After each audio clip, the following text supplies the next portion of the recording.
Every generation inherits a constitutional myth. For Americans, it was that liberty naturally expands. For the British, it was that tradition protects freedom. For Indians, it is something else. We are taught from childhood that India guarantees freedom of speech. We hear it in classrooms. We read it in textbooks. We repeat it in debates.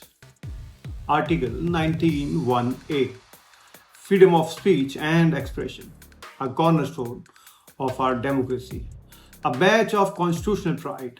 But I want to ask a question that makes many people uncomfortable. Do we actually have free speech?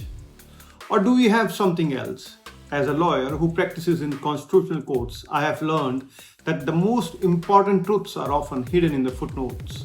And the footnote to Article 19(1)(a) is Article 19(2). The right exists, but so do the restrictions, public order, security of the state, sovereignty and integrity of India, defamation, contempt of court, democracy, decency, morality, incitement. Now, let me be clear. Every democracy restricts speech. America restricts speech. Britain restricts speech. Germany restricts speech. The real question is not whether restrictions exist. The real question is how far the state may go in the name of those restrictions. That is where the constitutional battle begins. And nowhere is that battle more visible than in modern India. Look at what has happened in the last few years. Social media posts have triggered police action. Journalists have faced criminal complaints. Political commentators have been investigated. Students have been questioned. Digital platforms have faced blocking orders. Governments, regardless of political ideology, consistently justify such actions using the language of public order, national interest, security, misinformation, communal harmony, or institutional integrity. The language changes, the principle remains. The state always argues that a larger public interest justifies a temporary restriction. Sometimes the state is right, sometimes it is wrong. The constitutional challenge is determining the difference. Let us take the most recent example, Telegram. In June 2026, the Government of India temporarily blocked Telegram nationwide ahead of the NEET re-examination. The justification was straightforward. Authorities argued that Telegram channels were being used to facilitate examination fraud and distribute fake papers, spread misinformation, and coordinate cheating networks, and also distribute papers. The government acted under powers available under the Information Technology Act, and the Delhi High Court ultimately upheld the temporary restriction. Now pause. Forget Telegram. Forget NEET. Forget politics. Ask the constitutional question. Can the state restrict access to a communication platform used by more than 150 million people because some users are abusing it? That question is far more important than Telegram itself. Because tomorrow it may not be Telegram. Tomorrow it may be another platform, another technology, another justification, another emergency. The government's position is not irrational. It argues that when organized criminal networks exploit technology at scale, waiting may create irreversible harm. The critics are equally direct. They argue that shutting down an entire platform because criminals use it is like shutting down highways because criminals drive cars. Some digital rights advocates have described such restrictions as blunt instruments that do not address the root source of the leak.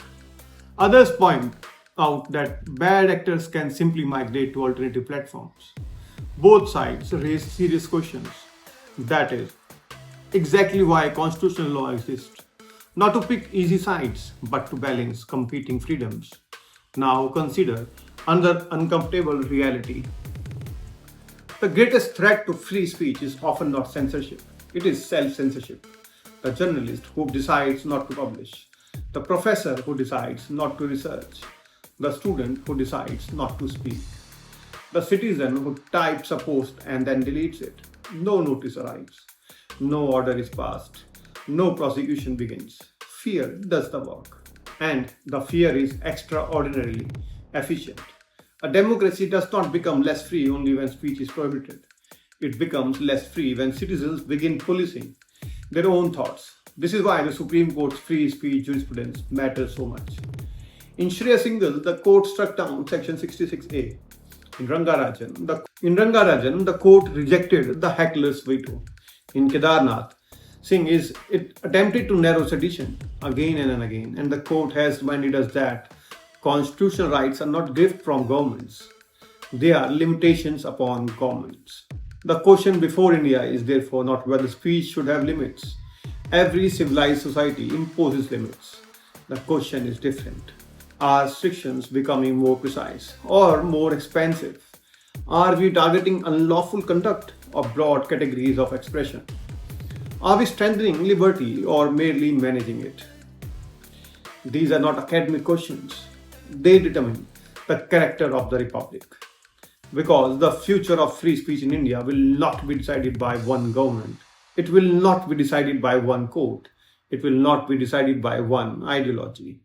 It will be decided by the standards we establish today. Standards that will eventually be used by governments we support and by governments we oppose. That is the constitutional test. A principle is only genuine if you are willing to apply it to your opponents. As a lawyer, my concern is simple. The Constitution promised citizens of sphere of liberty, a space where disagreement is not treated as danger, a space where criticism is not treated as disloyalty, and a space where citizens may challenge power without fear. The stronger the democracy, the larger the space should become, not smaller. Because free speech was never designed to protect popular opinions.